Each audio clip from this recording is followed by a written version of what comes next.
Hey guys, guess what day it is? It's Thursday. Well, yeah, but yeah, it's our birthday episode. Oh, yeah. Does that mean we get cake? And does that mean that We'll we get get a really, really short creepypasta? No. Oh. But yes to cake. We're going to do Borrasca 5 since, it's our 5th year anniversary, 5th year birthday even, and it's Borrasca 5. Yay. Come on, guys. Well, technically, it's Borrasca V. It's Borrasca! But yeah, we're going to have the cake first, and then we'll get into this. 3 days later. Oh, God. Why? So much cake. 3 days of cake. So much spaghetti cake. And then why were there meatballs in the icing? Why did I order that? I didn't even know spaghetti cake was a thing. Yeah, It's pretty neat. it's Italian. All right, so I guess we should get on to the show. Okay. Ugh.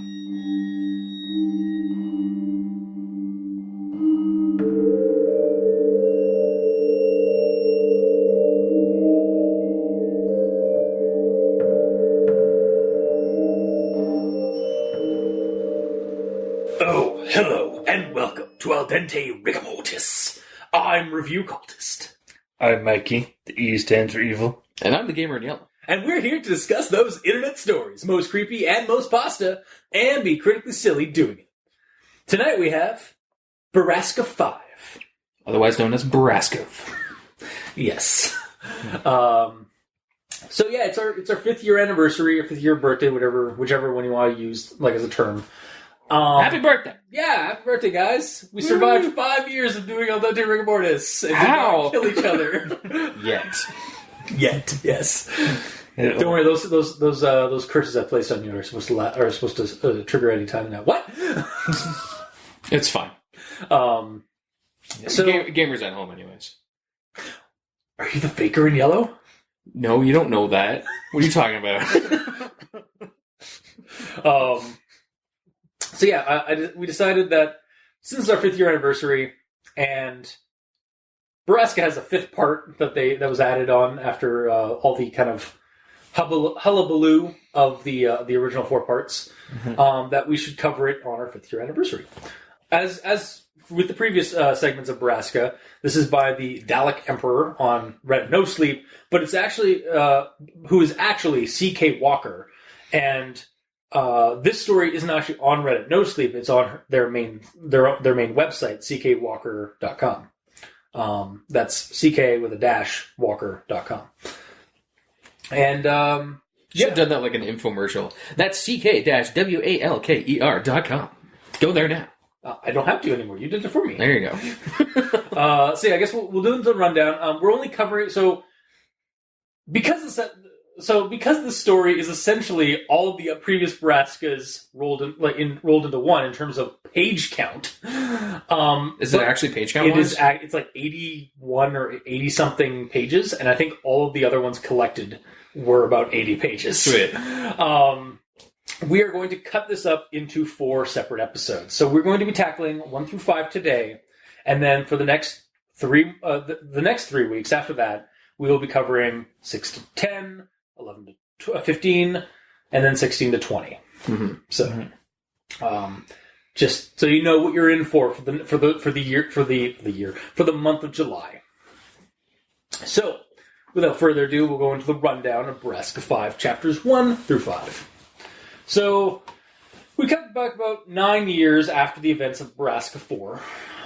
In Chicago, Sam is a druggie and has had a couple of run-ins with the law, and he's living basically a regretful, drug-filled, abysmal existence.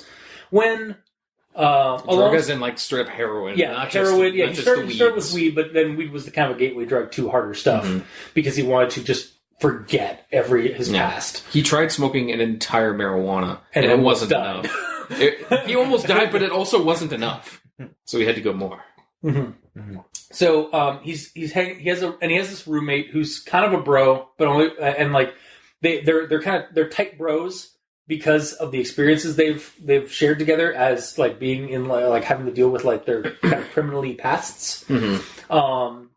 And so that's basically Sam's existence until Kimber comes back into his life and has this plan, I say in quotes, to go back to Drisking and expose Drisking's seedy underbelly for what it is to the world.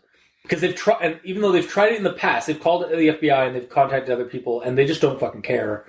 But yeah, they're going back to Drisking to deal with that, to kill the people responsible from the previous events, like her kidnapping, her apparent rape. I don't recall that happening in Nebraska before. I beg your pardon. Did that actually happen? Well, she got captured. Yeah, she got captured. I don't remember her getting raped, though. Well, if it was off scene. Which, thankfully, it's tastefully done. As tasteful as you could do the hour Yes, as tastefully as you can do that. Yeah. In writing. I don't mean in real... Like, it's stupid. Like, it sucks in real life, but... I don't remember if it actually happened to her or not. Or it's like, it was really kind of... Well, obviously, it must have happened. Well, she was gone for a while, too. Like, she was gone for a couple... Like, it probably happened, like, near the beginning of summer and then at the end of summer, right? Yeah. So, yeah, like, they've been... Yeah. Yeah, that's... The way that she... Anyways, let's not think about that. That's not... No, yeah. no. So, anyways, yeah, to kill those responsible for Borrasca. And... as we find out a little bit later on the drive there, to like really the big thing is to that she knows that Kyle is somehow alive and not a vegetable, like not in a coma or like not like just a shell of a person. Because of her quote unquote contact. Because of a mysterious contact that is totally not going to be somebody that we that I saw coming. But we'll get into that in my actual thoughts. Did you read the whole story? No, I didn't. And you already I'm just calling it now. I know. Oh, I'm just calling who it is now. Oh, okay. But anyway. So Sam really doesn't want to go. He wants to just like continue forgetting about it. But eventually, he ultimately goes with Kimber to Drisking. On the ride there is some drama between them about like why they're going there, and then her apparent lack of plan. Yeah, her lack of slams plan. And then she like goes off to the side and reveals what she has in the trunk, which is just an arsenal of 30 guns. Yeah, it was 30. And then they drive down to the outskirts of Drisking, like just out of town, basically at a motel. And it's also like I guess wintertime because there's snow and stuff going on. And Kimber sneaks out the next morning without Sam's knowledge, or while he's like kind of in a drug-filled like sleep.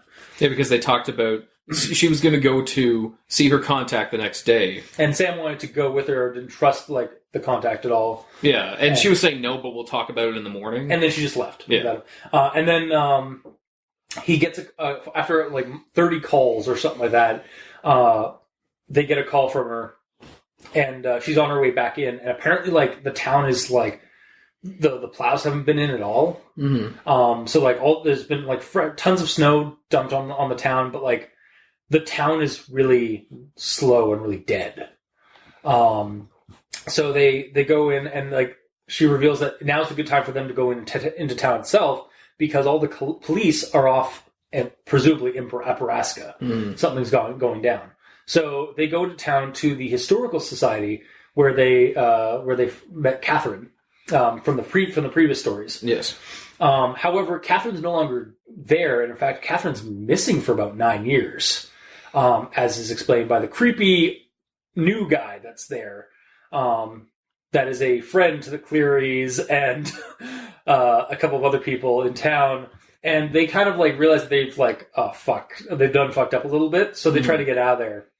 And as they're getting back in the car, and they also realize that they didn't come up with fake names. Yeah. So Sam had to be like, "Let's go, Allison." Yeah, exactly. So then they go back in their car, and they're going to go back to the motel and like figure out something. But then Sam sees Mira, his old employer, who has a 9-year-old child, who is likely Sam's nephew, because from Borrasca 4, his sister's last child from Borrasca was going to Mira. So, and that's kind of where we leave off. Basically, we leave off with Sam Oh, right. Like- yeah. starting to bubble up with anger at the sight of that. And that's kind of where the story, where that chapter ends. So that was chapter 1 through 5, basically, in a nutshell. I don't think I uncovered anything else, right? I think that's all the... That was pretty succinct. If that's a word, sure. Succinct. Like, it's like finished, or like complete, and short, quick to the point. Yeah, I don't think you missed anything major. Okay. Well, on to our world-renowned, everyone expects the Grammar Inquisitions, at this point, segment. Is it world-renowned? No, it isn't. All right. But our audience expects it. Or at least puts up with it. Yeah. Guys, Everyone puts up with the Great that's going to be the new, yes, that's going to be the new version of it. Guys, I would just like to thank our audience. If you actually sit through our grammar positions before going to our actual thoughts, you are heroes. It's like, oh, they're doing grammar. Start clicking ahead, trying to find it when we shut up. Yeah. Turn to side B.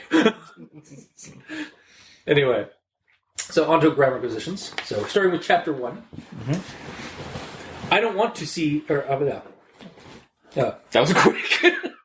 I don't want to say I ran my hands through my mess of dark, unwashed hair. I think it's supposed to say, I don't know what to say. Or don't want to say. No, it's not want. It's I don't what to say. Oh, I know. Yeah. But I'm saying I have the same thing with two corrections. One being I don't know what to say, and the other one I don't want to say. As in like saying I don't want to say. Yeah. But when I first read it, I was like, caveman speech is back. With a vengeance. Hell yeah. Do you guys have anything for chapter 1? For grammar positions? Yes. Go for it. I have a whole section dedicated to front ends. Should we just, do we want to go into depth of that? Because I did notice a lot of them too. Yeah. Do we just want to say there's a lot of them? Or do you want to have it, do you want to go on, verbatim, how on many your and page. On your and I was page. trying to do a rampage with and. It doesn't sound nice, though. Your and page. Mikey's and page. Well, they're front end, so it's a friend page. Oh. Also, I don't remember where my second one is from. I'm going to find out. Great.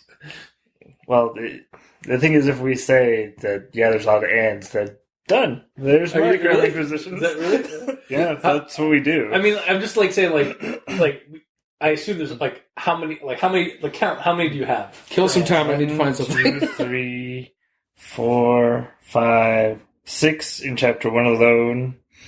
And 1, 2, 3, 4 in chapter 3. 1, 2, 3, 4. And 4 in chapter 5. Jesus. Yeah, especially near the very end. Because they're trying to do, basically they're falling into that pit of, using an end at the beginning, especially at the end, to accentuate, to highlight, to accentuate that this is this revelation is important, kind of thing. And this is happening.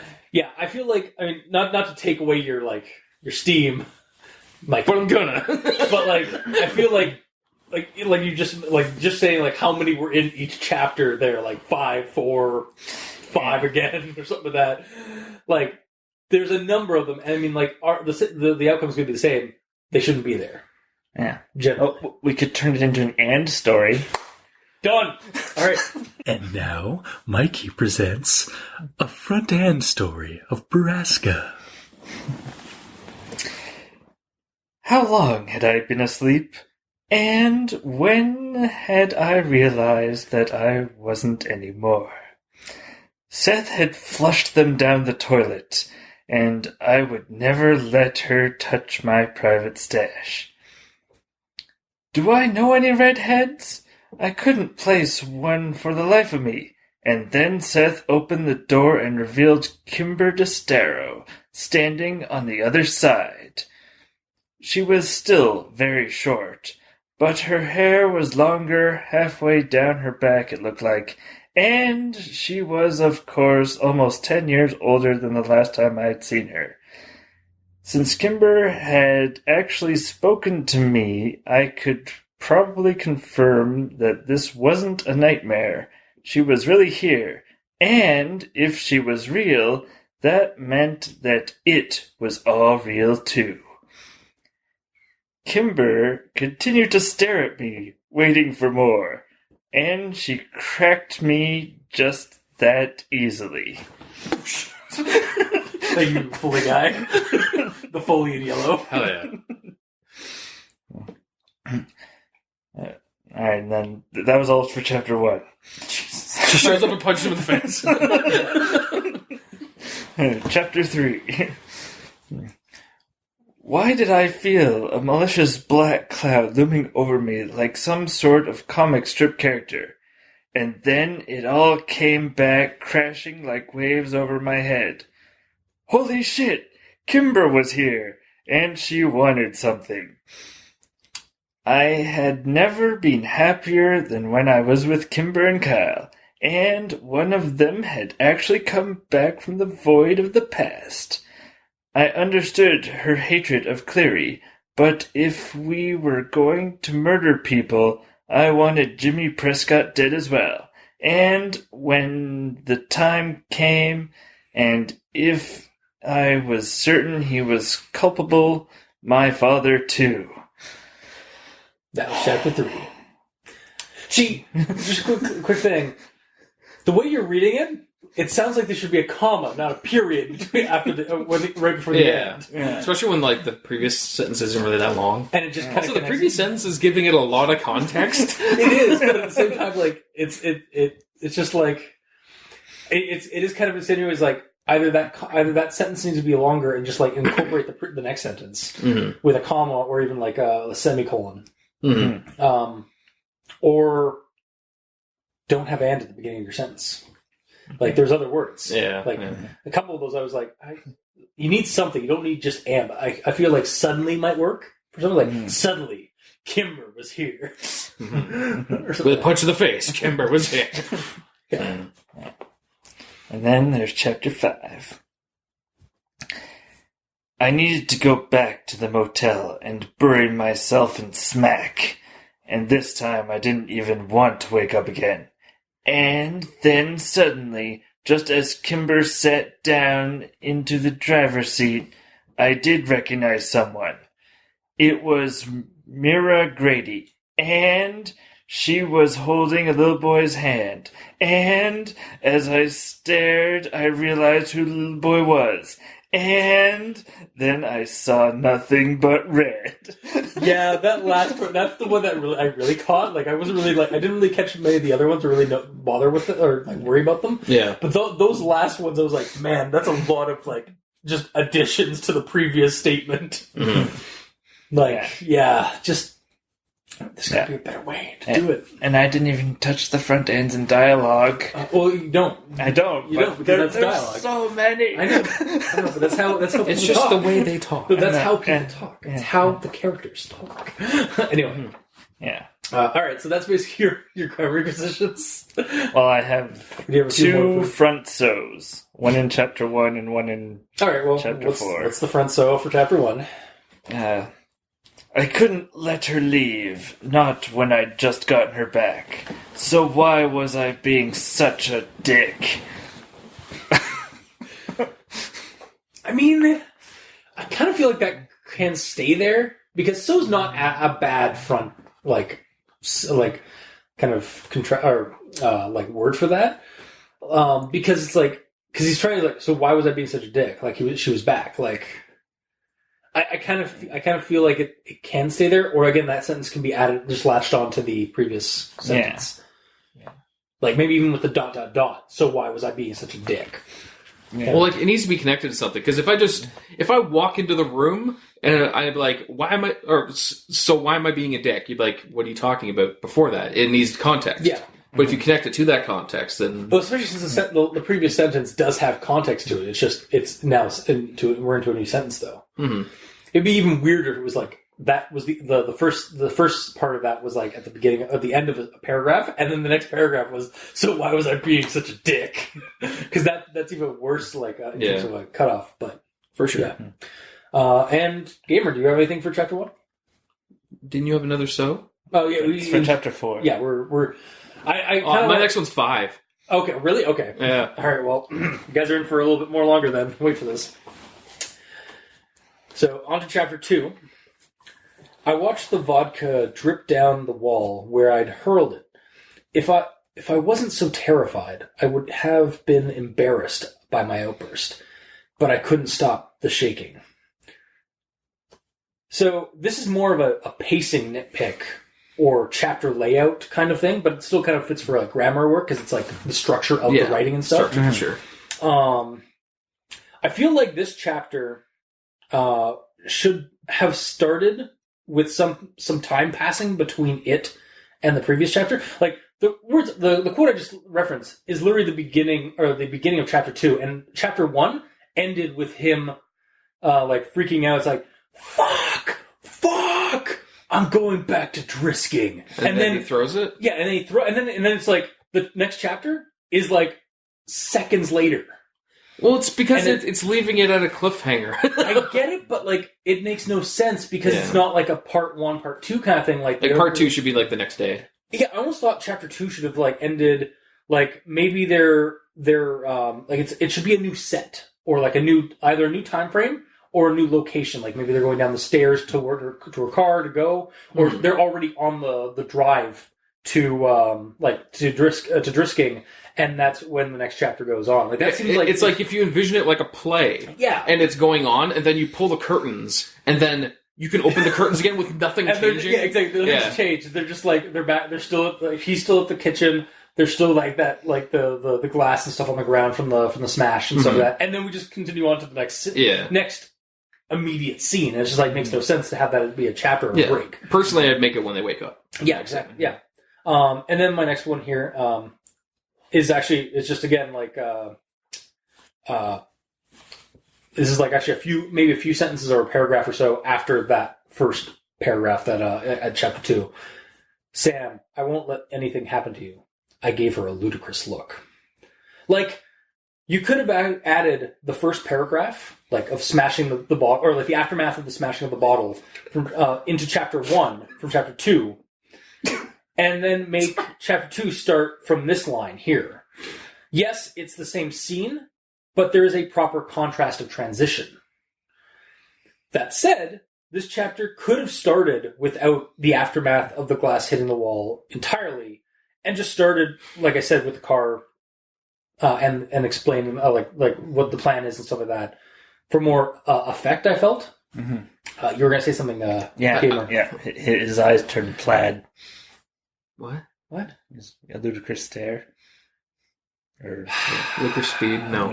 Actually, what I was laughing about, as soon as you said that, give her a ludicrous stare, I imagined either Sam was like acting like Ludacris the rapper, or gave her a ludicrous look, right? Yeah. Either he was acting like that, or he just like opened up a chest, pulled out a whole bunch of clothes that Ludacris wears, and puts it on Kimber. Sorry, I couldn't help but giggle. I'm stupid. You are a blessing upon the earth, Gamer in Yellow. Well, thank you. I appreciate that. All right. My next one. 30 minutes later, I floated down the familiar river of dark, dreamless sleep. So in this same chapter, Sam is trying to like clean up his room and stuff like that, and he realizes all his bed sheets are like thrown off or like all like shitty, and he doesn't actually have any clean ones. And then Seth just comes in and just hands him a bunch of like clean like pillows and like blankets and stuff like that and sheets, and just like, I got you, bro, and like basically that kind of moment. And I was like, I don't think this part shouldn't exist, like this chapter, because it gives us more Seth. Wait, why is that in my grammar positions? Fuck. Okay, I can save it. I can save it because I was going to write down something about this, but I forgot. Cool. All right. But hang on again. So yeah, that's the end of my grammar positions for chapter 2 until I move on to chapter 3, which is kind of connected to what I was saying earlier about the chapter stuff. But you guys have anything else for chapter 2? No. No. Okay, the thing that I remembered when you read that, I don't know if it's grammar or not, but it's just weird that it happened. Okay. Well, It's essentially like, so what happened in this entire first scene of, like, Kimber showing up and all that, Yeah. he just woke up from passing out in a tub. He got dragged from the tub to his bed. That was from chapter 1, yeah. Yes, and then he woke up. Then Kimber showed up, and then, fuck, I'm going to Drisking, and then we're going to go immediately back to bed. Yeah. Like, it kind of... Well, because he didn't, like, Kimber literally just came back, like, came from California to Chicago. I get that. That's not my discrepancy. My discrepancy is like, why is he going back to bed when he just woke up from passing out for a long time? Would he even be able to sleep? He might not be able to, but like... But it is drug-induced sleep. Yeah, it's not proper REM sleep. Like, it's... Like, he's not dreaming, he's not... He's not realizing... He's not, like, remembering any of the dreams. It's like having, like... It's like kind of like passing out from, like, being too drunk or too stoned. Mm-hmm. Like, you don't get full proper sleep. Or like, so even if he was passed out for 8 hours, he could potentially still wake up and pass out again? Yeah. Oh, okay. Yeah, your body... Yeah. Or just be stoned, like the drugs. It makes the time pass quickly. Okay. Mm-hmm. But yeah, that's about it. Okay. It was just a little bit of weirdness. I didn't understand whether or not it works or not. Yeah. But if it works, then I fine. kind of would have... I probably would have put that in actual thoughts, but it's fine. Yeah, it's fine. All right, and then on to chapter 3. I looked back and wondered if I'd ever see its crumbling graffiti-covered walls again, or if I ever even wanted to. And then there's like a star that like accentuate that there's like a break in time, or like there's a period of time that has passed, and then we're heading it, and then it's stop staring at me.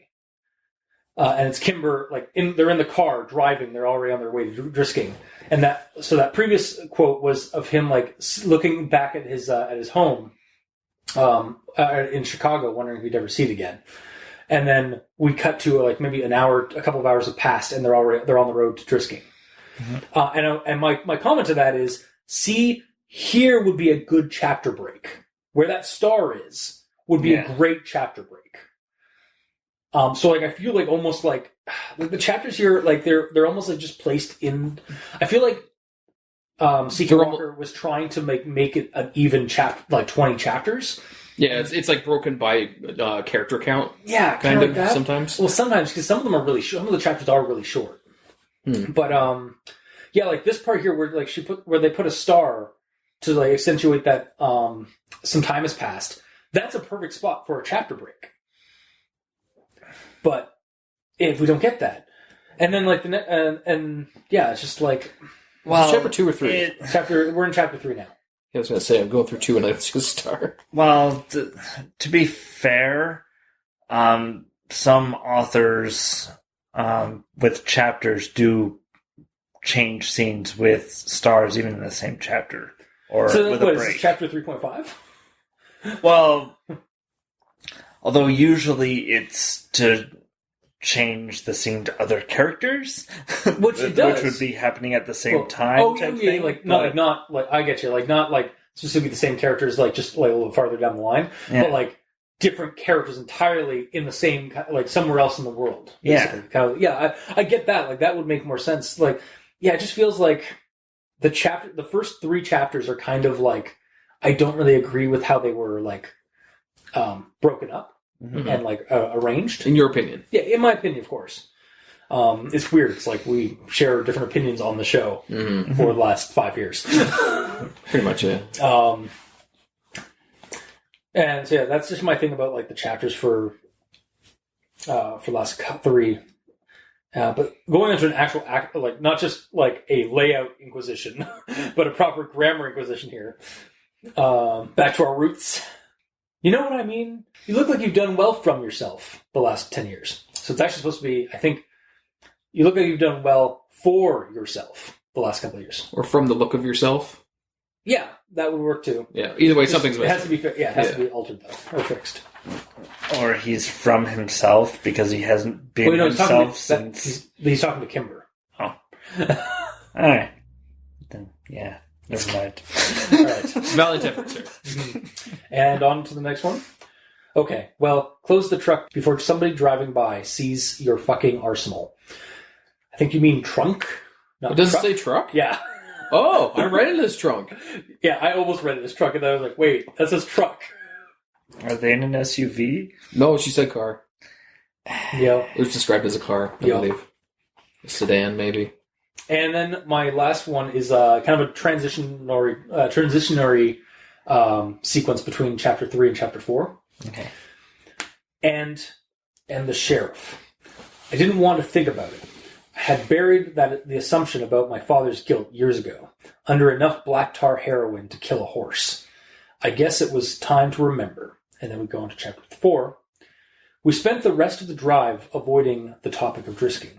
And that's how you transition between chapters. Okay, I'm done with the chapter transitions for now.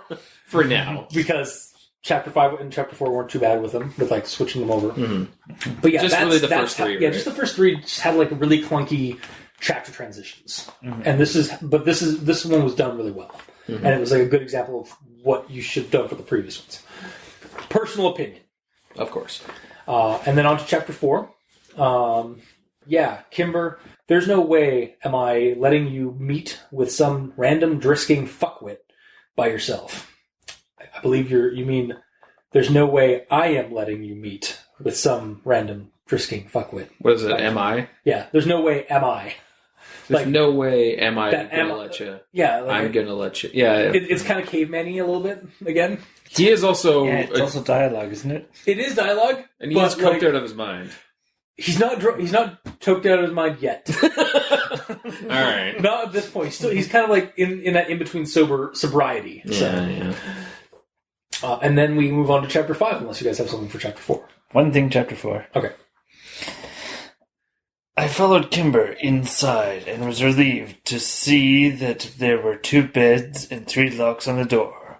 So far, not a complete disaster. Okay, I'm going to call you on that one. So far, so good. Like, that one, like, that's It kind still of... at least needs a comma for so far, and then... Okay, I'll give you that. Yeah. But the so can be there. Yeah. Yeah. Because it's not saying, like, so, like, anyway. It's so far as in, like, so far the coast is clear kind of thing. Yeah. But yeah. You can't replace the so with an But you could easily put in a semicolon and continue. I hate semicolons. You're gonna hate one of my stories that I wrote because I use it for like I use it kind of like gratuitously because it works so well, like, and it's a better like break than like using a period, but it's not but it works better than the comma. I suppose It's kind of a transitionary thing for between a comma and a period for breaking up a sentence. Mm-hmm. it's like when you want to go. This means a lot to the previous statement, but I can't completely break it, so I put a semi-break. Yeah. Mm-hmm. All right. So then on to chapter 5. Mm-hmm. Mm-hmm. Really, in bucolic, perfect little drisking, they haven't plowed the roads by 10 on a Friday morning? Bucolic. Adjective. Relating to the pleasant aspect of the countryside and country life. So basically something pastoral. And I learned a new word today, because I've never heard of bucolic. I haven't either, and I'm surprised I didn't look that up. I just like, okay, that's a word.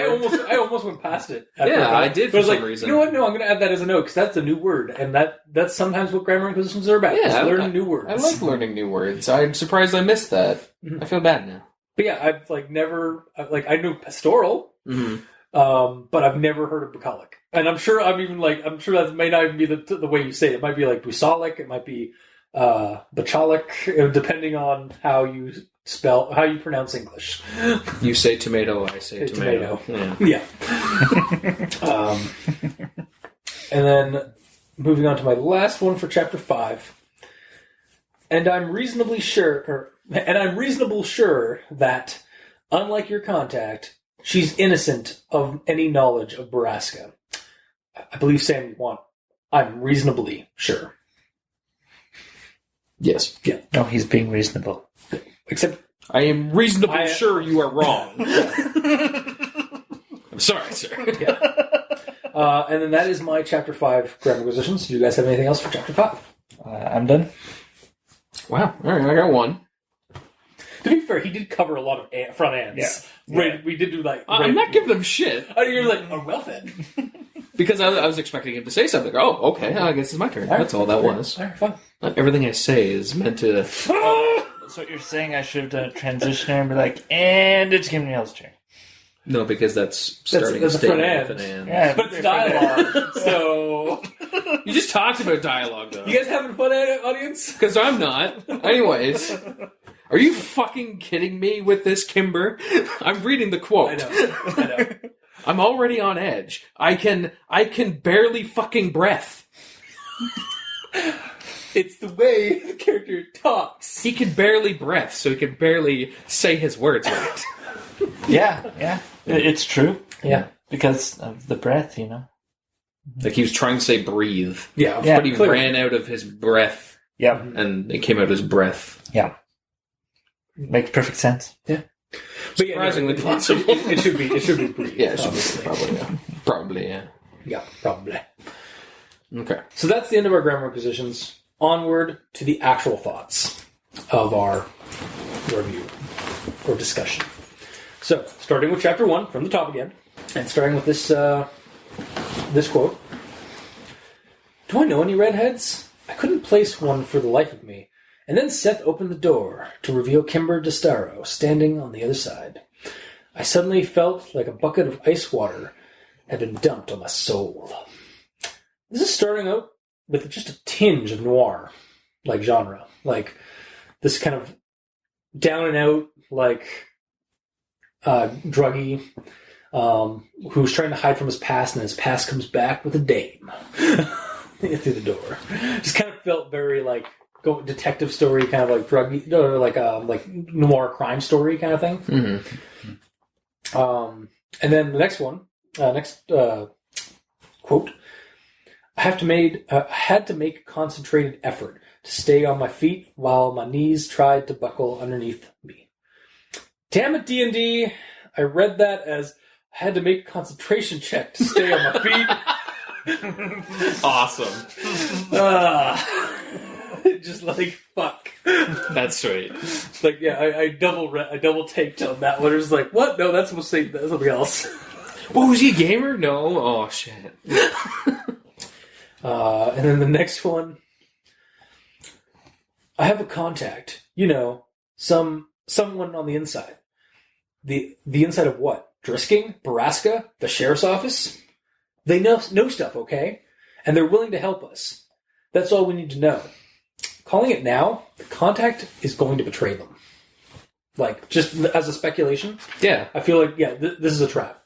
Like, it's totally a fucking trap. Yeah, it's a tarp. Yeah. And then my next one. Fuck! I screamed and swept Kimber's vodka glass off the table to where it shattered against the wall. This didn't seem to surprise her, and Kimber kept her composure while I raged. Fuck! It was over. I was going back to Drisking. Yeah, as it started, Chapter 1 has a very noir-esque vibe to it. The grizzled alcoholic drug user, like I said, who's trying to forget his past, and then the dame that comes back into his life to pull him back into the darkness. He's even living in Chicago. So far, writing-wise, in terms of the story of this and the narration of the story, it's a very good start. Mm-hmm. And that is my actual thoughts for Chapter 1. Mikey. My thoughts are more overall thoughts. Okay. So... As in the entirety? Seriously? Am I the only one who did this in segments? Why you just assume I didn't? Okay. How dare you? Did you? I mean, I didn't number... Oh, I did number them. I did. I'm scrolling through them. I'm like, I don't see a chapter number. There's one later on, though, so it's... Just double-checking that these are actually... Yes, these are all the same. This is why I take them and put them in a separate document and categorize them as chapters. Well, I do, too. Okay. Well, I keep it all in one file, but yeah. It doesn't matter. Either way. First note is before I even started reading the story. Okay. Technically. Yeah. It's on the author's note that says, apologies for the format, I will correct 12/26. Is that the date that the note was made, or when the changes to the formatting will happen? And if so, I didn't actually read that. And if so, has the formatting change already happened? Huh. Yeah, I'm gonna guess it hasn't been done because of the fact that you would think that he would remove that if it was done. It says I'll correct 12/26. December 2026. Also, hang on a second, because I think C.K. Walker might be a woman, not a guy. Just because he Said he. said he, yeah. Pretty sure. Regardless, I'm not talking about the gender of CK No, Walker. I understand. I just wanted to Yeah. make sure. I just want, yeah, it is a woman. From, Okay. Yeah. Regardless, my note is essentially I don't know if these changes have happened. Yeah. It's. Like perhaps your sort of your grievances that you brought up earlier. Well, Cultist, what did you say? were At 12/16? 12/26, 12/26. December 26th. Yeah. And So we it don't depends know when this was posted. I actually still have it up. Is there a post date on this? Should be. So, It might not be because it's a website, not a blog. No, there isn't. Unless at the very bottom. Give me an hour. Yeah. Speed scrolling. Okay, so I don't see any dates. At the bottom, though, there's links to archives. One says November 2018 and one says April 2016 as like links to different archives. okay. So is it possible that this was posted November and it was going to be changed in December? 2 Perhaps. months away? Perhaps. I don't know. Either But way. regardless, like I pulled this around in 2019, like for reading and for like discussing. Mhm. So 2018 is not 2019. So it should be the version we're reading. It should be the most up to date version, theoretically. Long story short, changes probably happened. Yeah, obviously. Okay, moving on. Yeah. Yeah, okay, the end of this statement, I don't understand why this is at the end. This almost might be a grammar thing, I don't know. But essentially him saying, I watched the ceiling fan circle slowly above me, blah, blah, blah, blah, blah. The last thing I recalled was being in the bathroom and then silence and sweet darkness. Period. Seth. Period. And the word Seth is in italics. It makes sense in context to the rest of like what happens next and so because he was like, "Why am I in my bed? I was in the bathroom before, and then I passed out." And then he realized Seth, as in Seth must have brought me to my bed. Okay, but why is it in italics? That's It's in italics like it's supposed to be a thought, but does that mean he's openly saying? I think that might be a thought. Like that's his he's thinking that like that must be the like he's concluding that like the reason he's in his bed and not in the bathroom is Seth. I get that, but the entire thing is a thought. It is and it isn't. Like it's him. It's basically the narrator who is Sam, like wondering why, remembering like what was the last thing he remembered, and then his actual thought at that moment in the scene was his answer. Oh, okay. Yeah, it's a little convoluted. It's like your issue with the italics being used as thoughts. Like it doesn't. It's hard to like kind of parse sometimes. Mm-hmm. Well, I noticed it was italics this time, but yeah. Yeah. But because I didn't understand the meaning of this, it left me off thinking that this first character was named Seth. And you're like, oh, this is. So I'm like, okay, this is a new character. Okay, so Seth. Okay. It's like a guy like passed out on a bed, looking at a fan, thinking about like I was in the bathroom before, and then it just cuts to black and just like white text Seth, Exactly. like Clerk style. Yeah, or it's like Borderlands. Yeah. And he's just like coked out on the ground. Seth. He's coked out. Taker of all the drugs. But yeah. But yeah, I kind of left it feeling like, is this the character signing his intro out? Exactly. You know, it was weird. But no, he's just thinking that like he knows why he's from point A to point B. Mm-hmm. But either way, so at this point though, in the story, I thought that this was a character named Seth. So yeah. I'm like, okay, so either Seth has a roommate who smokes, or during this blackout period, he smokes. Otherwise, I don't understand how or why the smoke is there. Yeah.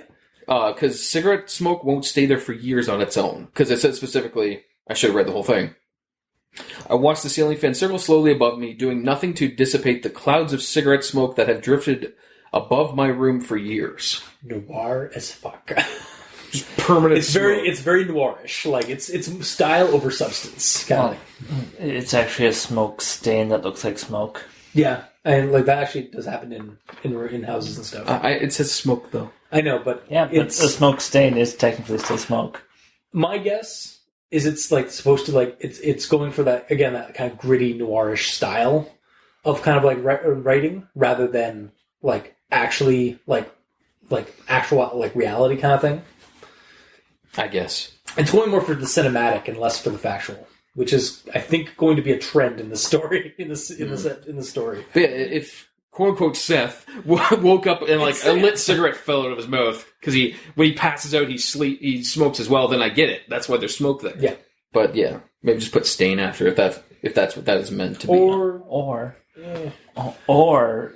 the apartment's actually on fire and there's enough smoke up at the ceiling that you should really be leaving. Probably. Yeah, but that's not the case. So... Or just his roommate smokes all the freaking time. So it's just wafting. It's wafting in, yeah, totally. Maybe. I don't know. Like you can that you can have that be like just add like stain rather than smoke. But honestly, I'm fine with it being like as is because it's again like I understand it's noir as fuck, but it doesn't make sense to me. It's fine. But yeah, either way. So that was in the first paragraph. Then 3 paragraphs in, I find out that okay, he smokes and he has a roommate. I wonder which is the cause for the smoke in his room while he's blacked out. Whoever. Yeah. Because I don't understand the smoke. But either way, moving on. Yeah. After that, we find out okay, this is actually Sam and Seth is his roommate and all that. Yeah. Great. Then there's a quote here after Sam and Seth meet Kimber. And Seth is explaining how they know each other. Neat, Sam and I were cellmates in prison. Seth, I snapped. I was in for super sexy felony, computer crimes. Sam was in for, I swear to God, Seth, I've warned, harder stuff. Good night, all. He said cheerfully as he left the room and kept my eyes on him, as he made his way down the hall to his room, cursing his every step. Wow, what a fucking asshole is my one note. Yes, and yet... We'll get into that in chapter 2. At that point, I'm like, you're a dick, Seth. But he's like, yeah, I mean, like, whatever. It's that kind of, like, we all know that kind of Every group of friends has a dick. Everybody, and he only has one friend right now, so that friend has to be a dick. Every group of friends has a Joe the theater douche. That's true. And that's just him. Yeah. Who's lovable, but is also an asshole. 50% of the time. He's an asshole every time. Yeah, exactly. All right, so moving on to chapter 2 then? Please. Okay. I've had a lot of time to prepare for this. Years, in fact. Look, tomorrow, let's just get in the car and go, and I'll have the entire 8-hour drive to convince you that I have a good plan. This is a terrible idea. I'm on Sam's side right here. Like, I'm on Team Sam right now. This is a terrible idea. Like in regards to like, there'd be no story if he didn't go. I know, but it's like, and especially after reading up to chapter 5, like she has no plan. She has a plan, but she won't tell him. Yeah, which is kind of a red flag. Yeah. Also, it's like this is just a terrible idea. Granted, again, like you said, like there wouldn't be much of a story. So it's like we're starting to build up that like we know they're gonna fuck up and they're doomed, but like. But it's building up in a way to like have us like want to keep reading to see how bad it goes. It's like watching a train wreck or a car crash. Yeah. Like you can't help but watch even though you know it's happening. And then the next I wonder if by the end Kimber's in on it. Oh fuck! And she tracked down Sam to bring him back to Driskin so they can kill him. Shit! Like yeah, she got like fucking what was the term? Stockholm syndrome? Stockholm syndrome somehow? Like, oh, fuck, that'll suck. That's gonna suck when that happens. I'm kind of like, I'll be floored if that happens, and also like, You'd be like, they said that they'd stop if I brought you in, no! And then also, they don't stop. Tied to my final thought on the story, but I'll get into that after. Oh, okay. Anyway, the next thing I have is, Seth stuck his head in. Here, he handed me a stack of clean, folded sheets on top of a blue quilt. I wanted to hug him, but I was still attempting to get my emotions under control. So, yeah, Seth may be an asshole. He's an ass. But Seth is the new Clark. Yeah. Like Clark wasn't an asshole. he was kind of like a dick sometimes. Was he? But he was a good dick. I don't like that term. Like seriously, Seth is the best bro. Like he like hackles his roommate and his buddy, and like is like basically just tells the truth. Like yes, like he's a teacher of the School of Hard Knocks. Is basically what his mentality is all about. It is for the best because, like, in regards to talking about prison, because if she found out later, yeah, like, it's better not to hide it. Exactly, yeah. So that's really just a bro. Yeah. Also, I'll remember that when you ask me to lie. Also, yeah. For me, like Clark, like Seth is the new Clark, especially when they like mention him later in another chapter, where he's like, "Oh, we can use Seth to like get hacking skills." Like, yes, we're getting more Seth. Yeah, that's true. I hope we get more Seth. Yeah, I hope he doesn't die. Yeah. But he stayed in Chicago, so he was the smart one. Yeah. Okay. I don't have a note on this, but I think he might be in on it. Okay, now this is paranoia. No, I mean, like he was placed there to kind of watch over Sam. I really hope not. So they know where he is. Fuck, I Because hope like, not. was it? He's got computer hacking. Oh fuck. Yeah, wasn't it? Did My Best Friend in Ruin My Life, where their roommate was in on it? Yeah, the other one. Yeah, I had Isaac. was Yeah, I had fucking in on it. flashbacks to that as soon as Seth came in. Fucker. So I really hope not. I might just also be blaming everyone in the entire story. So when one of them is wrong, I'm like, ha, I knew it. You just got guns on everybody. Yeah, totally. Yeah. Just like, yeah, like I really hope Seth becomes the new Clark and not the new Isaac. Yeah, That's gonna suck otherwise. All right, so that's the end of my notes for chapter 2. Actually, so do you have anything, Gamer? Because he doesn't have anything until like the very end. No, wait, maybe I don't look. No, I don't. It's Okay. 4. All right, on to 3. After that, I went to community college, and yeah, I've just been sort of biding my time.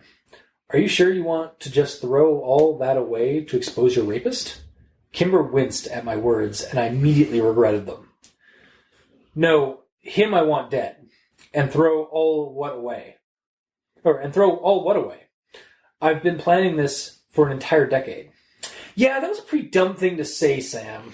Like, I'm no longer on Team Sam right now. Like, in chapter 3. He's an idiot. Yeah, he is kind of being an idiot in all this.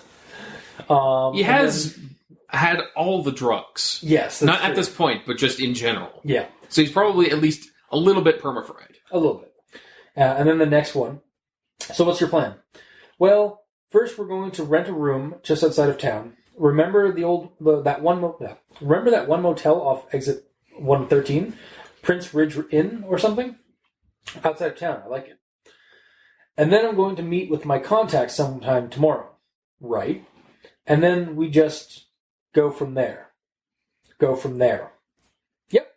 Kimber nodded, but wouldn't look at me.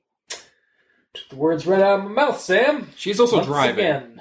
Yeah, but she's clearly like, no, like it's that kind of thing. Yeah, she's clearly trying to avoid his eye contact. This is a terrible idea.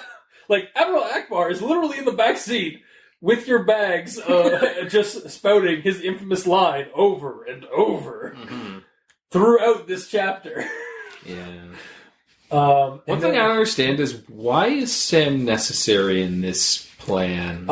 It's mainly just like I think Kimber has either Kimber's in on it and like dragging him back, Yeah. or Kimber wants him there to help to also have closure, and also because she's the only one that he's the only one that she can trust, kind of thing, to help out with this. Yeah, but that logic is stupid because they haven't been or known each other for almost 9 years. 9 years, yeah.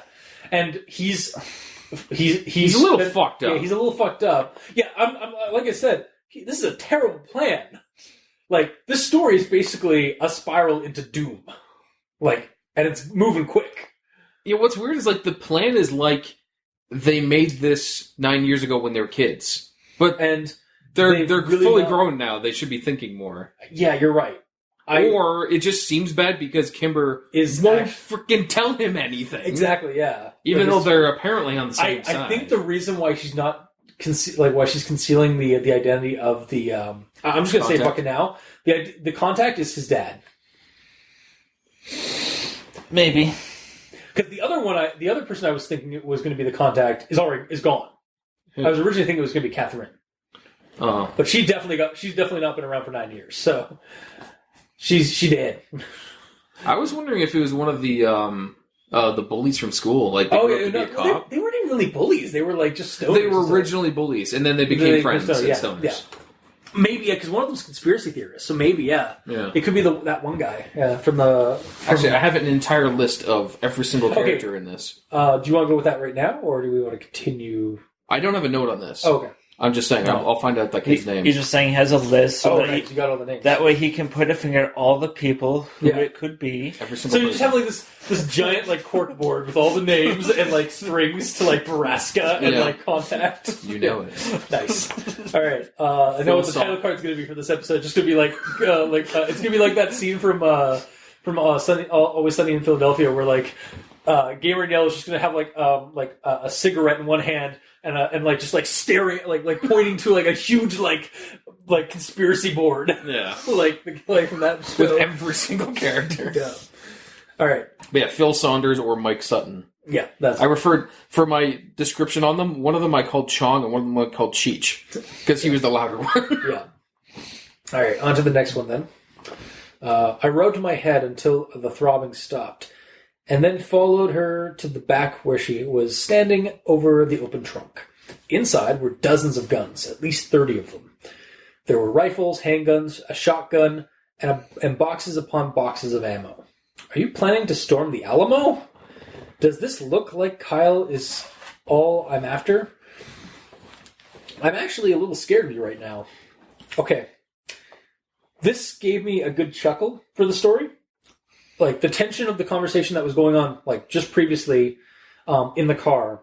And then, like, when she slammed the brakes and, like, went to the side of the road and, like, had, like, basically, like, kind of was almost in tears or, like, and wanted to show him what, like, their plan is, like, what her plan is, or what part of the plan is. And then showing her this, and then him just like, I'm a little scared of you right now. Which just, like, kind of culminated into a really good scene. Yeah. It shut him up real quick, too. Yeah. And, like, just the reveal of the armaments, yeah, just, like, it was just that comment at the end was just the cherry on top of the scene for me. And I'm going to be very disappointed if none of those guns get used. None of them are used, or even not even upwards of 20 of them get used, because there's 30 in there. I mean, I'm going to be very disappointed. Guns can you hold? I'm going to be very disappointed if this does not end in a hot fuzz scenario. Oh yeah, totally. Like two shotguns crossed on the back, shoulder riding holsters, into Drisky on a horse. Yeah, totally. Yeah, has to happen. Yeah. And then my next thing right after that follows. How did you get all these? Kimber shrugged. It's taken me a few years. Lots of traveling around the Southwest to get to gun shows and stuff. Surprisingly believable, given the Delta Green games I have listened to, specifically God's Teeth by the RPPR crew. They literally had the players talking while that scenario, while the Delta Green game was going on, about how scary and easy it was to get guns at gun shows. Like in real life. In real life. Like, they're adding, because that's where their agents were going to get their guns to kill a bunch of cultists. Don't you need ID? No. Not at a fucking gun show. Apparently, Are you serious? I am super serious. You just need some under-the-counter money, and you can buy guns at a gun show. It is terrifying how easy it is. Fuck. Yeah. It's easier to get a gun there than to get a car. That's weird. Yeah, but they still have to get ammo for it. No, and they got the ammo for it, too, at the gun show. Oh. Yeah.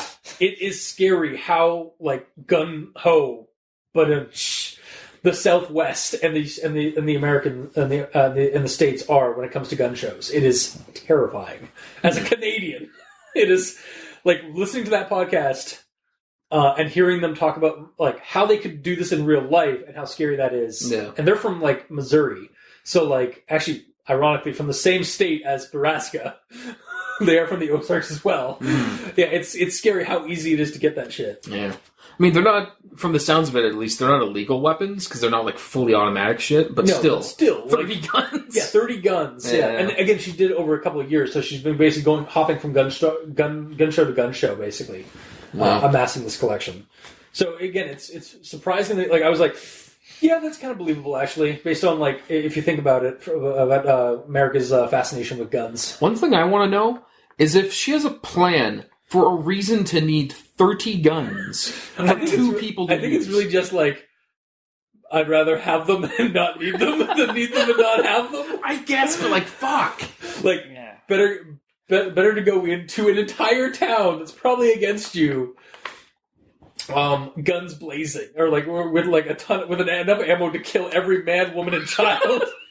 I guess it's like maybe like in the apartment there's 4 guns hidden. There's like 4 guns in the car at all times. They keep guns on them. Yeah, exactly. And then this is with regards to like by the end of chapter 4 for me. Honestly, as much as I bitched about this chapter and their ill-thought-out plan to ruin Drisking, the character dialogue in this one was solid. In a cinematic way, if nothing else. Like, I feel like a crime thriller sequel. Like, this feels very much like a crime thriller sequel, where the characters are older and reunited to stop a previous issue from, like, the previous, like, movie or story in this case. With the right amount of drama that comes from the previous experiences and baggage and the time gap. Like, this felt like their dialogue in the car felt like something from a movie, which is not surprising because C.K. Walker actually is been credited with like doing some like recent horror shows and movies. Oh, that's awesome. I believe C.K. Walker was the one who was one of the writers for House on Haunted Hill TV series that just came out for Netflix a couple of months ago. So again, it's like she's got some writing cred behind this, and I think that's probably where it comes. Where like a lot of her that maybe that's why it feels very cinematic or very like TV drama or like crime drama kind of thing. But yeah, and then on to chapter 4. Because apparently, why did you say that's so weird? Well, because I apparently put that that part, which was supposed to be by the the previous thing was by the end of chapter 3. That's what were the cards. I apparently said by the end of chapter 4 was the previous thing. Anyway, so on to chapter 4. Do you guys have anything for chapter 3? I have one thing for chapter 4. Nothing for 3. All right, cool. So when Mikey doesn't get to say the matter. Well, he said he had an overreading thing. So. Yeah. When I was finished, I flicked the cigarette over the railing and watched it fall into the bed of a maroon Dodge Ram. Dick? Foreshadowing? Oh, totally. Like, the vehicle is named, like, and like described. So was Kimber's car. Yeah. And so was Sam's old car that got taken. Like, I have a feeling the maroon Dodge Ram is probably Prescott's new car. Oh, yeah. Or somebody else's new car. That's literally my one note saying, like, that's way too specific. Yeah. Also, it's Dick. Yeah, total Dick. It was an accident. Yeah, it was an accident. But still. Like, whoops. Like, personally, if I did that, I'd be like, shit, I'd have to go down there and climb into the guy's truck. And then we find out that Prescott's in the next room, is like, hi, Sam. Yeah, it's gonna happen.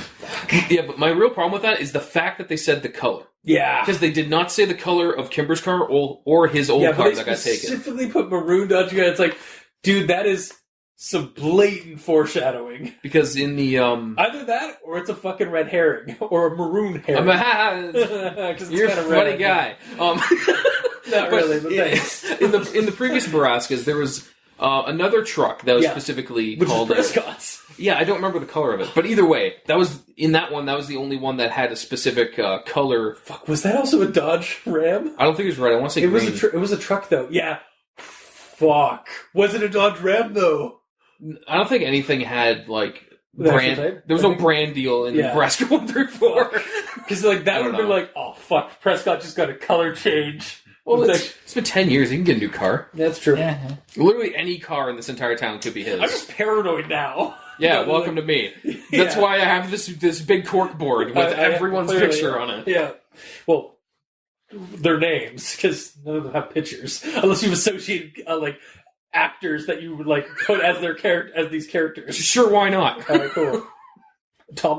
Honestly, like Tom Hiddleston, I would probably make like the guy who played Loki from Avengers. I would probably put as Prescott, hands down. Yeah. I can see him just doing like a swindly, greasy motherfucker. Like nothing against Tom Hiddleston. It sounds like it is. He's actually a good guy, like a good actor. Like, and he can play some good roles, some benevolent roles, like not like bad guy. But he plays a really skeezy weasel of a bad guy really well too. He does. Yeah. Anyway, so on to the next one. Kimber's casual smile fell off of her face. Literally, I was horrified. You're a clone that they sent to track me down. I didn't mean it that way. Fuck. Okay. Anyway, now you know what else to draw on the title track. Yeah. Shit. Just a faceless Kimber. No, just the mouth falling out. Yeah. Anyway, Kimber's casual smile fell off her face. You're worried. I'm sorry. You're worried for no reason. Seriously, Kimber? Seriously? You guys are literally about to enter the hellmouth that is Drisking. With plans of murder. With plans of murder, and not a fully fleshed out plan. No. Outside of... Or if there is, he doesn't fucking know anything. Yeah, until basically, like, they get it, until, like, she comes back from, like, meeting her contact. That's when we kind of get a little bit more of her plan outside of, like, getting Kyle out of there. You know what, now, the more I think about it, the contact probably is the dad, because otherwise, why would she be hiding it so much? Exactly. Like, that's what. Because if it was the dad, he might just straight up shoot him right now. Exactly. Or, like if Kimber was to say to Sam, it's like, it's your dad, Sam wouldn't fucking, like, trust his dad to be, like, at all based off what happened in Borrasca 4. Like, fuck you, asshole. Like, no, I'm not going. You've been in contact with my dad? Fuck you. Yeah. Yeah, no, exactly. Like, that's the exact reason. Anyway, next one. By the time I woke up the next morning, Kimber was gone.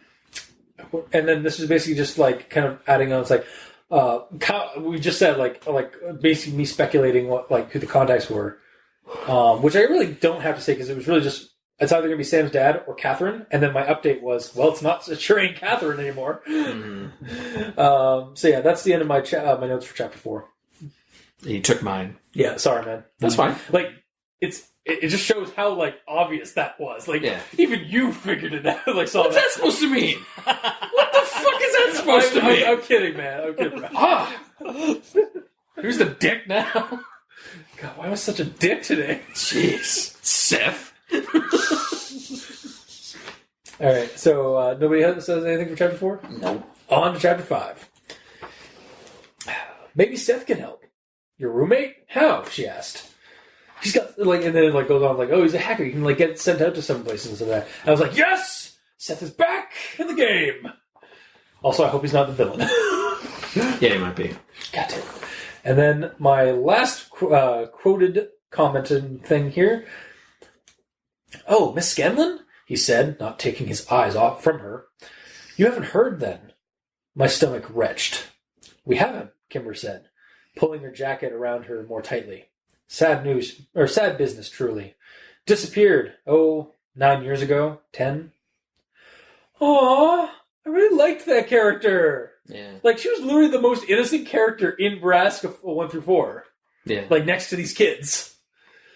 Also, Mr. Wheeler's introduction here, like, when he, like, comes in, like, is both jarring and creepy with apprehension. Like, it almost felt like the introduction of a, like, Harry Potter-esque, like, villain, or, like, one of the villainous characters from, like, Nocturne Alley in Harry Potter.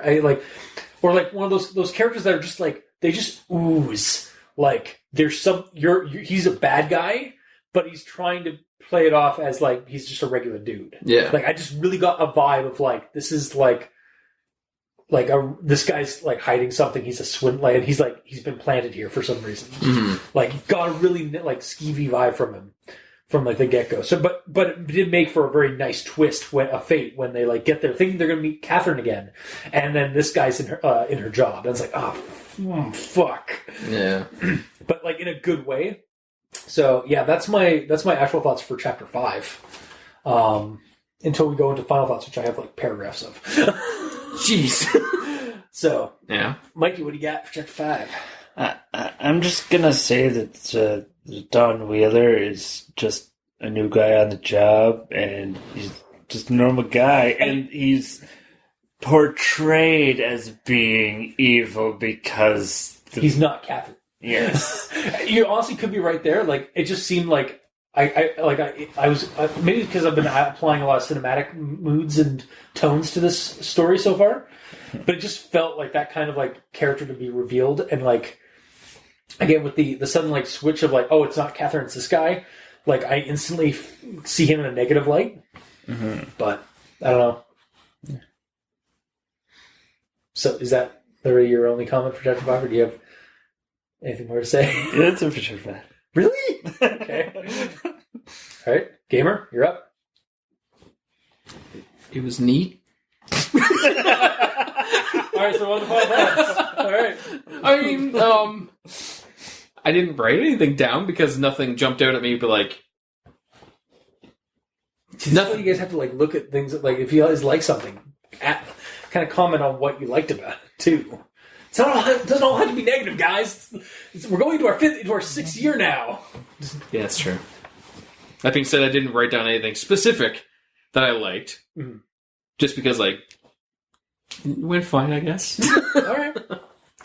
All right. Then on to final thoughts for chapters 1 through 5 of Borrasca Part 5, or Borrasca 5. 10 years later, and these kids are still well over their heads. Like, again, like going in like with the guns and stuff like that, and just like they're still totally fucked. Like, so Yeah, they're older, but they haven't really grown up. yeah, exactly. That's exactly it. Like, they are 10 years older, but they're not 10 years wiser, it seems. Or if It they, seems, because well- Kimber won't tell us. yeah. Yeah, Kimber went to community college. He's been on drugs, so I mean, he hasn't had any personal growth, but she has. Yeah, she has. And, like, again, like, her plan is, like, when we finally get some of it, like, in Chapter 5, which is regards to, like, her contact is in the sheriff's office. Totally not his dad. And they're going to get the records, probably from Cleary's house. And, like, get those documents and then get them transmitted online, post them online to reveal Drisking's, like, horrible secret. Yeah, it's just, like... And then go up to Borrasca and just gun down everybody who's in there, except for the victims. I would hope not them. Gun down the perpetrators, like Yeah. the people working at Borrasca, not the people working at Borrasca. Oh. That's what it is. It's a fucking horrible, like, It is. baby mill fucking shit. So yeah, the story so far, the story does have some flaws, mostly with the chapter layout for me, and just some of the a little bit of the writing, or like in terms of the well, really it's just the grammar and the spelling issues and stuff like that. But other than that, it feels very cinematic, like I've been saying. Apart from the crime thriller noir leanings I keep mentioning over and over again, I get two other stories that keep coming to my mind as I was reading these 5 chapters. The first, regarding their plan and contact, I'm reminded of Return to Horrorland from Goosebumps, of all things, because plot-wise they're very similar in terms of like their the start of this and that novel. In that, after the events of the previous story, the original characters who escaped are convinced to go back to the place they fear/loathe to expose it. Now, whether or not this also ends up in betrayal and doom, we'll see. I have a feeling it's going to end in betrayal and doom, like that Goosebumps novel. I'm sure. The other thing I keep thinking of is True Detective, with the time lapse between Borrasca 4 and 5 being like 9 years, and the return to a past horror, like a previous like horror or like crime, and wanting to like kind of get like closure and vengeance on like unfinished business, basically. And that's kind of the same kind of plot wise as season 1 of True Detective. Like 15 years went by between the cold case they went through and they didn't quite solve, and it ruined their lives in certain ways. And then they come back to it, like it gets revisited like 15 years later, and they basically go and solve the case like in earnest again. And like one of them is one of them is a crazy conspiracy theorist who's like been doing some work while also ruining his life socially, and then the other one is just like kind of been falling down a neglectful road of with his family and stuff. But then they're both kind of broken people and were changed by that case, and then they moved on, and then they in season 1 we get that basically them returning to the case again to finish it. And that's kind of what I feel like Borrasca 5 is. It's just coming back to it 9 years later to finish what they started back in Borrasca 1 through 4. Yeah. So I guess what I'm trying to say here, it seems like the characters are doomed, which is building apprehension and tension for me as a reader. But to see what happened or how it goes down, and also there's a glimmer of hope that maybe things will work out by the end, like by the very end, like something will, like maybe they won't get like completely utterly fucked and they will like win the day. But I'm not entirely I'm like slipping on that. And it's really just me wanting to like know what happens next, like how this goes horribly in terms of as a story. And I think that's part of the allure of the story, as it is right now. Also, with regards to their arrival, it is kind of creepy in itself to see how far Drisking has degraded.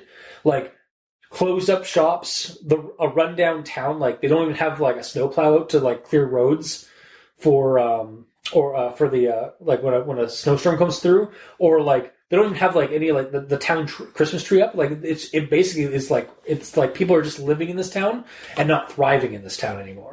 And it seems like the 10 years have not been kind to Drisking, as the poison that is the Borrasca operation seems to have been running its course and affecting the lives of those down off the mountain, like in Drisking.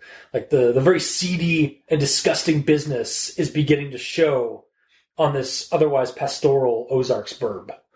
Like, I feel it kind of reminds me of like what happened to in the dark timeline in Back to the Future, where Marty comes back to Greendale? No, not Greendale.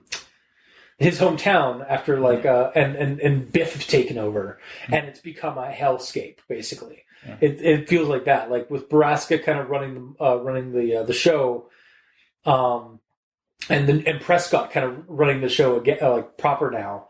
It looks like the town is completely falling away. Like, it's basically on the verge of just becoming like a ghost town or something.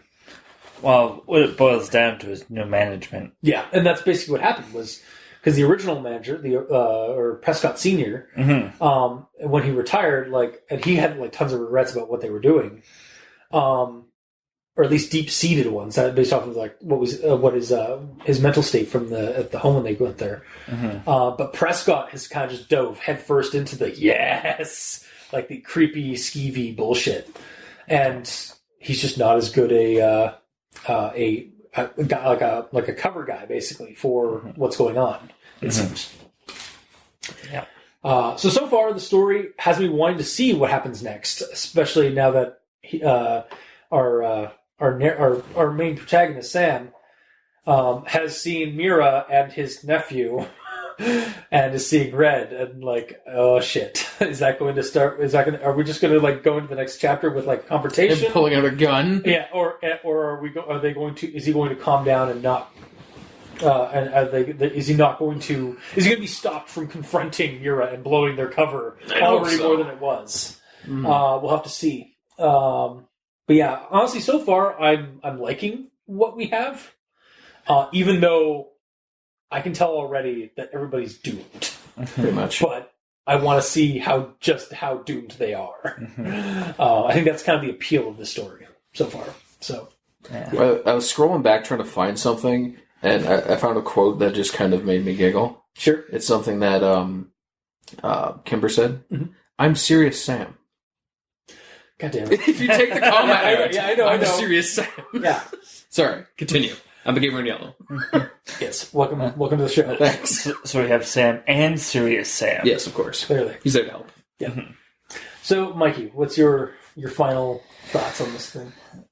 Well, it's reintroducing the characters, which is good, and we're getting the character build up and whatnot, sort of seeing the characters, how they've sort of changed after 9 years. Yeah, we actually have some legitimate change between them. Yeah. Although they're still best of friends and well, I mean, type thing. Like there was some time of there was a few moments of awkwardness, like them like getting to know each other, and then there are things that they've said to one another that like each one realized that they are different people. Like they aren't just the same people that they know. By the end of the car ride, they're kind of back to the way they were. Yeah, I guess. Yeah. Although because they've come to an understanding about what has changed and what hasn't. Yeah. Between them. Yeah. Sam's like, okay, you're Kimber. You're not going to tell me a damn thing. All right. So it's just like the funeral all over again. Yeah, pretty much. Oh, that's true. That's true. Yeah. Yeah. Like her core concept has not changed. Mm-hmm. So they're on the train to Borrasca, and they don't realize that the bridge is out ahead. Yeah, exactly. So we get to watch it explode later, and that's kind of the spectacle of the story. I feel. Mm-hmm. Yeah.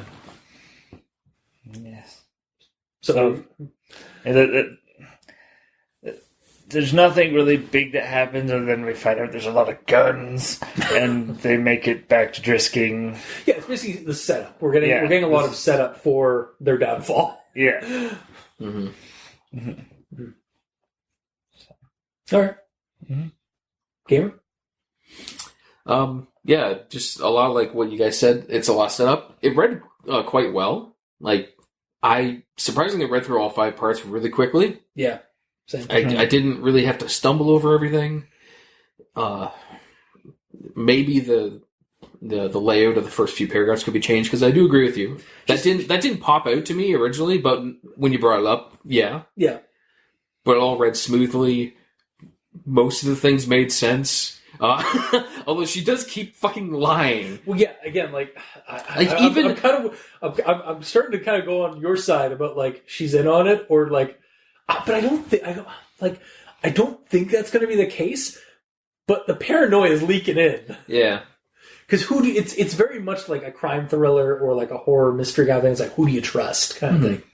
Mm-hmm. But I don't understand why Sam's necessary, aside from just giving him closure. And she just, like I said, she keeps lying. I couldn't find the quotes. I don't remember what part it is. But she essentially says, look, Sam, we'll talk. We have an 8-hour drive tomorrow. I'll tell you everything you need to know by the time we get there. And all she says is, I have a contact in the police station and I have guns. Yeah. And she says that Kyle's apparently not a vegetable. Yeah, because the contact just said that like they've just basically been sedating him for 9 years. Like even Sam points out that's kind of a stretch. They're just telling you what you want to know. Like I'm on Team Sam when it comes to like his criticisms of the plan and like what's going on, but like yeah, they're like also like Kimber knows that Kyle is actually her brother technically, or not stepbrother, her half brother. Yeah. From Borrasca, like because of the letter. Yeah. Mm-hmm. And I mean, like again, like they are all friends and stuff like that, but like I hope they don't plan on like continuing that relationship they had in the previous thing. If everything works out somehow miraculously, like. Because that's just going to be really fucking weird. I mean, is it 100% confirmed that they are? Yeah. Yep. No, Cleary is their dad.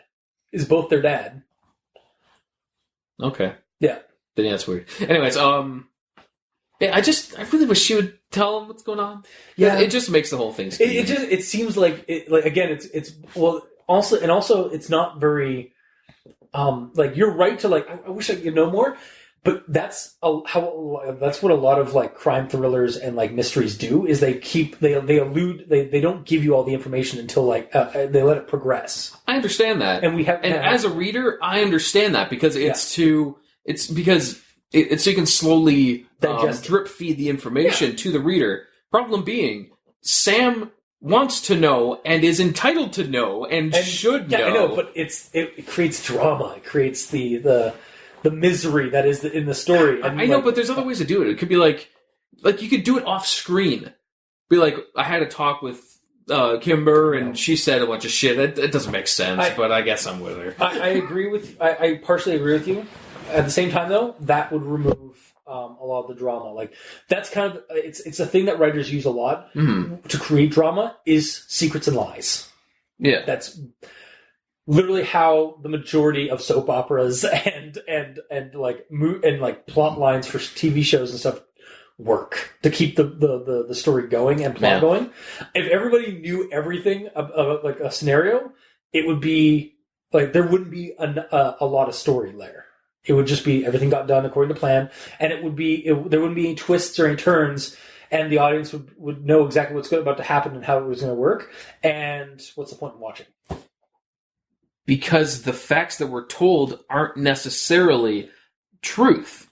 Like, she could have a plan, this is her plan, this is the contact, blah, blah, blah, this contact says this, but everything the contact could be saying is a lie.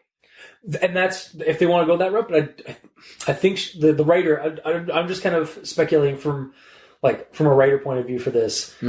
I think they're trying to like add like that extra like bit of frustration to the character to have like that drama for like what's going to happen. I don't think they're going. I would agree. Like you could do it that way, like where like the context is totally bullshitting all this stuff, but that's not how this writer decided to do that. Yeah, for sure. I understand that. It just that's really the one thing that kind of has been grinding my gears the most in this first 5 is I know Sam.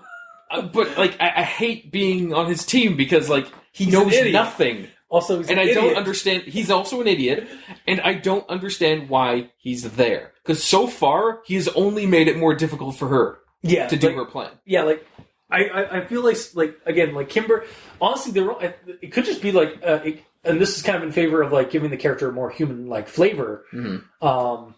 Kimber just wants Sam there as support, someone to talk to as a support anchor. Yeah, and as like the only like trustful face that she knows. Like she doesn't trust anybody, and she shouldn't trust anybody in Driskin. That's fine, but if that's the case, I would like her to say, "Look, like her to say, look, Sam, I have this plan. You don't need to help me. I just want you to be there so I can have someone to talk to while I'm doing this. I'll go out on my stealth missions. I'll come back, probably shot." And we'll talk. I won't come back at all. And you'll get a call from Prescott on my phone, saying that I'm in Borrasca and you have to go save me, or go like you're about to fall. You're going to go into a trap because I've been found out and taken. Yeah. No, and I wonder if Sam's plot armor is as strong as it was in the first. Yeah, I don't because know. of his because of the connection to the sheriff. Yeah, I mean, again, maybe that's. I think the contact, if I'm really being honest, after our talk here, or after our like rundowns and discussions and stuff, I think the contact has to be the sheriff. Yeah, otherwise, why would she hide it? It has to be someone that he does not want her to be talking to. Exactly, yeah. Like, and he said she says it's a guy. Like she's on multiple occasions. She tried to allude at it earlier that it wasn't like whether it was a he or she.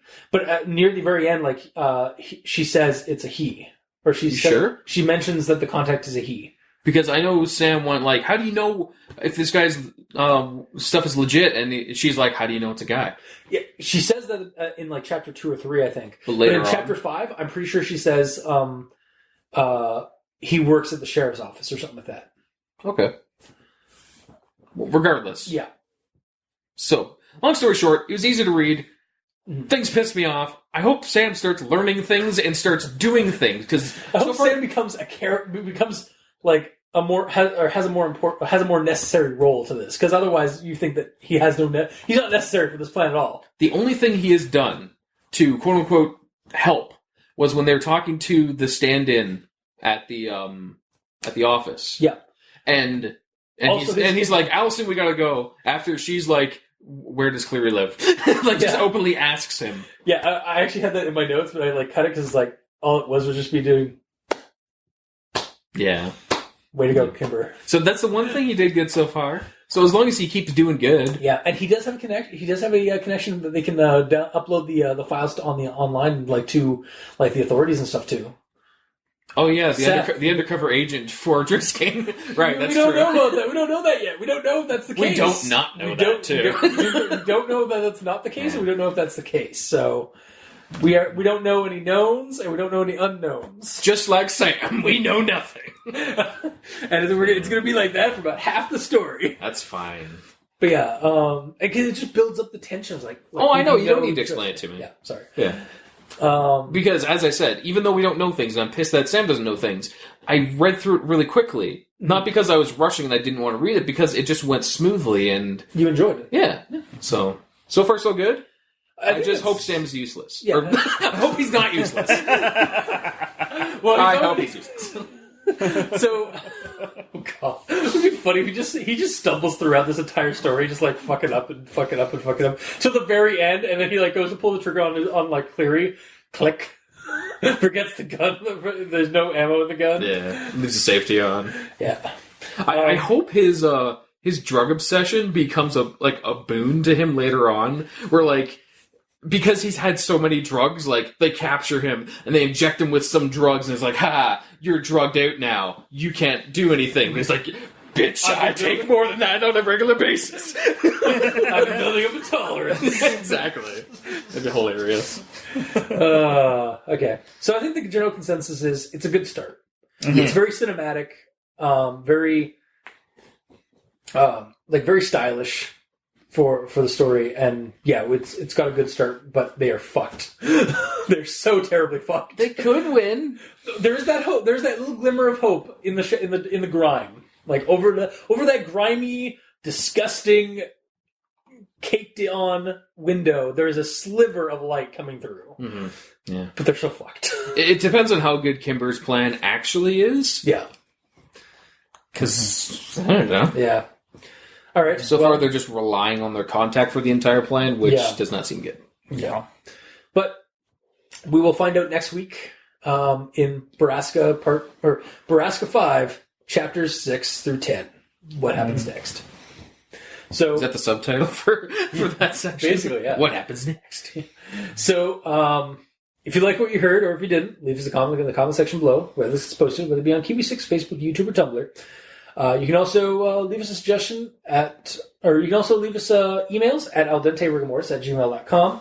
That's ALDENTERIGAMORTS@gmail.com. Or you can also leave us suggestions for other creepypastas you'd like us to discuss on the show. You can also get a hold of us on Twitter. Mikey is at the East Ends for Evil. The Gamer in Yellow is at the Gamer in Yellow, but without the W, because they took his one character he needed. Yeah. Goddamn that @ symbol. If only you didn't need it to like reference a person's name. Yeah, because they can only do 16 characters. Yeah. Yeah. It's unfair, really. Yeah. You can get a hold of me at Review Cultist. You can help support the show if you'd like on Patreon. Go to Al Dente Rigamortis on Patreon and select the backer tier you'd like to support us at. We have $2 and $5 tier, and with extra content, early access episodes, special episodes, and access to our new Discord channel, or our new Discord server that we've set up. So you can actually talk to us if you even support us a little bit on Patreon, because that will be going across the board for any of our Patreon users for the time being. We're testing the waters. So if you want direct input or suggesting. Creepypasta. We actually do have a channel on it called Most Creepy, and it's basically where I've been putting right now the some episodes or like the stories that we're covering on recordings. Mm-hmm. But if you would like to put your own suggestions in there, that's the place to put them, or email them, of course, as usual. So you want to do it the old-fashioned way? Yeah. So yeah, and to our patrons that are already helping support the show, thank you guys immensely for 5 fucking years. Thank you immensely. You've been helping keep those hosting bills at bay.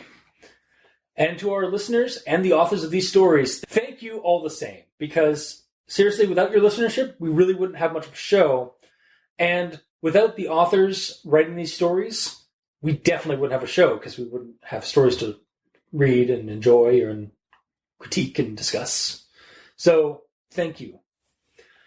Until next time, I've been your host, Review Cultist. I'm Mikey, the East End for Evil. And I'm the Gamer in Yellow. And this has been Al Dente Rigamortis for 5 years. Wow. Sleep well.